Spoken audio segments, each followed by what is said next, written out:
रविंद्रनाथ टैगोर ने कहा था, ज्ञान की स्वतंत्रता ही सच्ची स्वतंत्रता है। नमस्कार। आज हम भारत की वैश्विक आर्थिक रैंकिंग से जुड़े जो ताज़ा दावे हैं और उनकी असलियत है, उस पर एक गहरी नज़र डालेंगे। ये विषय यूपीएससी अभ्यर्थियों के लिए, देखिए, मुख्य और प्रारंभिक परीक्षा दोनों के लिहाज से महत्वपूर्ण है और आम जानकारी के लिए भी काफ़ी उपयोगी रहेगा। हमारी ये चर्चा इंडियन एक्सप्रेस में प्रकाशित विश्लेषण पर आधारित है। तो पिछले कुछ समय से काफ़ी सुनने में आ रहा है और हाल ही में नीति आयोग के सीईओ ने भी दावा किया कि भारत जल्दी ही जापान को पीछे छोड़कर दुनिया की सबसे बड़ी अर्थव्यवस्था बन जाएगा, या शायद बन भी गया है। लेकिन क्या ये पूरी तस्वीर है? कुछ और आंकड़े एक अलग ही कहानी कहते नजर आते हैं। आइए इसे जरा गहराई से समझते हैं कि इन अलग अलग रैंकिंग्स का वास्तविक अर्थ क्या है और हमें किस पर ज्यादा ध्यान देना चाहिए। तो सबसे पहले ये समझते हैं कि जब कहा जाता है कि भारत चौथी या पांचवी सबसे बड़ी अर्थव्यवस्था है, आमतौर पर ये नॉमिनल जीडीपी पर आधारित होता है ना? बिल्कुल सही कहा आपने। नॉमिनल जीडीपी का मतलब है किसी देश में एक साल में बनी सभी वस्तुओं और सेवाओं का कुल मूल्य, वो भी मौजूदा बाजार कीमतों पर। और फिर इसे अमेरिकी डॉलर में बदल दिया जाता है ताकि देशों के बीच तुलना हो सके। इसमें दिलचस्प बात यह है कि ये आंकड़ा दो मुख्य चीजों से बहुत ज्यादा प्रभावित होता है।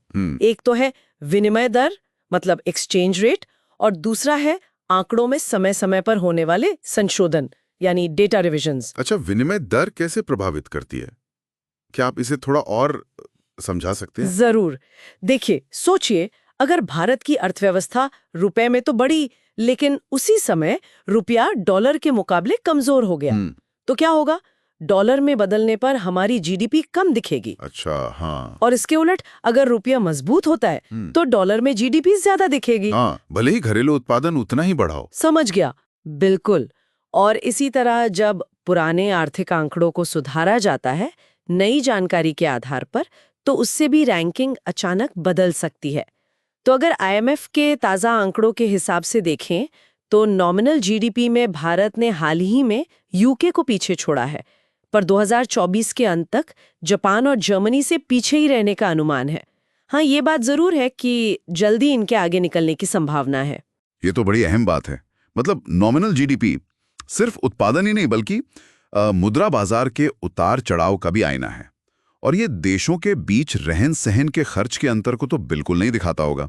मेरा मतलब है, जैसे $1 से अमेरिका में जितनी चीजें खरीदी जा सकती हैं उतनी शायद भारत में ज्यादा खरीदी जा सकती हैं, या कम। एकदम सही पकड़ा आपने। और यहीं पर क्रय शक्ति समता, यानी परचेजिंग पावर पैरिटी, जिसे पीपीपी कहते हैं, उसका महत्व सामने आता है। पीपीपी इस बात को ध्यान में रखती है कि अलग-अलग देशों में एक जैसी चीजें खरीदने के लिए कितनी मुद्रा की जरूरत पड़ती है।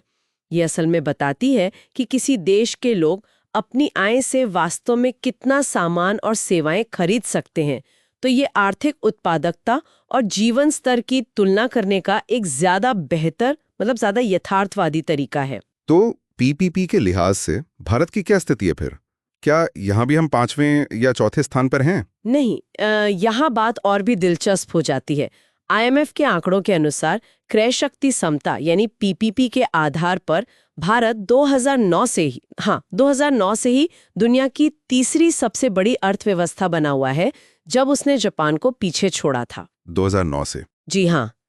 ये एक ऐसा तथ्य है जिस पर अक्सर उतना ध्यान नहीं दिया जाता, लेकिन ये भारत की वास्तविक आर्थिक शक्ति की एक बिल्कुल अलग तस्वीर पेश करता है। हम पिछले, आप कह सकते हैं, 1.5 दशक से पीपीपी में तीसरे स्थान पर काबिज हैं। 15 साल से तीसरी सबसे बड़ी अर्थव्यवस्था, ये तो सच में चौंकाने वाली बात है। तो फिर आए दिन मीडिया में या सरकारी बयानों में नॉमिनल जीडीपी रैंकिंग का ही इतना जिक्र क्यों होता है? अगर पीपीपी बेहतर पैमाना है और हम उस पर तीसरे नंबर पर हैं इतनी सालों से, तो उस पर बात क्यों नहीं होती? देखिए, इसके पीछे काफी हद तक एक राजनीतिक और कह सकते हैं नैरेटिव बनाने का पहलू है। नॉमिनल जीडीपी रैंकिंग में हाल के वर्षों में उतार चढ़ाव दिखता है, सुधार दिखता है, जैसे यूके को पीछे छोड़ना। तो सरकारों के लिए इन हालिया बदलावों को अपनी सफलता के तौर पर दिखाना, उसका श्रेय लेना आसान होता है। हाँ, ये बात तो है। क्योंकि पीपीपी के आधार पर भारत 2009 से ही तीसरे स्थान पर स्थिर है। इसमें कोई ताज़ा या नई उपलब्धि नहीं दिखती जिसे सुर्खियों में लाया जा सके। इसलिए राजनीतिक चर्चा में अक्सर नॉमिनल जीडीपी को तरजीह दी जाती है, भले ही पीपीपी अर्थव्यवस्था के आकार की ज्यादा सच्ची तस्वीर पेश करती हो। समझ गया। तो इसका निचोड़ क्या है? मतलब कुल जीडीपी के ये बड़े बड़े आंकड़े तो सुनने में प्रभावशाली लगते हैं, चाहे वो नॉमिनल हो या पीपीपी, लेकिन आम नागरिक के जीवन स्तर का इससे कितना सीधा संबंध है? मेरा मतलब है प्रति व्यक्ति आय से, पर कैपिटा इनकम से। भारत की कुल नॉमिनल जीडीपी भले यूके से ज्यादा हो गई हो, पर प्रति व्यक्ति आय में तो जमीन आसमान का अंतर है ना? बिल्कुल। और असल में यहीं पर हमें सबसे ज्यादा ध्यान देने की जरूरत है। इससे एक बहुत अहम सवाल उठता है कि क्या हम सही चीज पर फोकस कर रहे हैं। कुल जीडीपी रैंकिंग, चाहे वो नॉमिनल हो या पीपीपी, वो देश की समग्र आर्थिक शक्ति तो दिखाती है और हाँ, राष्ट्रीय गौरव भी बढ़ा सकती है। लेकिन ये औसत नागरिक की आय और उसके खरीदने की शक्ति, मतलब क्रय शक्ति, उसकी असलियत को छिपा सकती है। जैसा आपने कहा, 2025 तक अनुमान है कि यूके की प्रति व्यक्ति जीडीपी भारत की तुलना में लगभग 19 गुना ज्यादा होगी। 19 गुना? जी। तो प्रति व्यक्ति आय के आंकड़े ही गरीबी, रोजगार की गुणवत्ता या क्षेत्रीय असमानता और विकास की जो असली चुनौतियां हैं, उन्हें समझने के लिए ज्यादा महत्वपूर्ण है। सिर्फ कुल रैंकिंग की चर्चा इन बुनियादी और जरूरी मुद्दों से ध्यान भटका सकती है। तो संक्षेप में कहें तो भारत की आर्थिक रैंकिंग एक पहेली जैसी है।